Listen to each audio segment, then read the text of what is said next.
आता तुमच्या मनात विचार आला असेल की हे एवढं तयार होऊन जाईल तरी कुठं. तर नमस्कार, राम राम मित्रांनो. तुम्हाला तर माहीत आहे आज आहे नागपंचमी आणि नागपंचमी निमित्त हरगुळला भरली होती खूप मोठी यात्रा आणि आम्ही समजा एवढं तयार होऊन आलो होतो तीच यात्रा बघायला. यात्रेमध्ये एंट्री केली तर बघतो तर काय, पाऊल ठेवायलाही जागा नाही एवढी पब्लिक आलेली होती.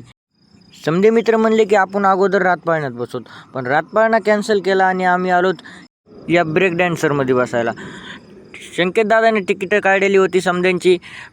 बघितलं तर असं वाटत होतं की खूपच मजा येईन, पण मध्ये गेलोत तर याला तर काय लवकर चालूच करीत नव्हते. मग आम्हीच संकेतदादाला गोल गोल फिरविलं. इकून तिकून त्यानं चालू केलं आणि फुल स्पीडमध्ये फिरवलं. तेवढी स्पीड असूनही संकेतदादा त्याला म्हणत होता की आणखीन फास्टच फिरव. मजा तर खूप आली, पण मजेसंग चक्राही खूप जास्त आल्या. कसं बसं बाहेर आलोत. सर्वजण म्हणले की आपण देवाचं दर्शन घेऊन येऊ एकदा. मग काय वाटत जाता जाता पेढा घेतला, पुढे गेलो. माझ्या हातात दोरा नव्हता म्हणून मी एक हातातला दोरा घे म्हणलं संकेतदादाला माझ्यासाठी. मग संकेतदादाने एक काळा दोरा घेतला. तिथनं पुढे आलोत, नारळ हे फोडलं आणि देवाचं दर्शन हे करून आलोत. तर सर्वजण म्हणले की आता काहीतरी खाऊन घेऊ. इथं खायसारखं तर खूप काय होतं, पण सर्वांनी म्हणले की आपण समोसे खाऊ. समोसे खायला आलो तर इथं नेमके समोसे तेलाच्या बाहेर काढे होते. जसे समोसे आमच्या समोर आले समजे समोश्यांवर तुटून पडले. समोसे हे मस्त खाऊन घेतले आणि आम्ही पुढे आलोत. तर आम्हाला समद्यांना बघायच्या होत्या कुस्त्या.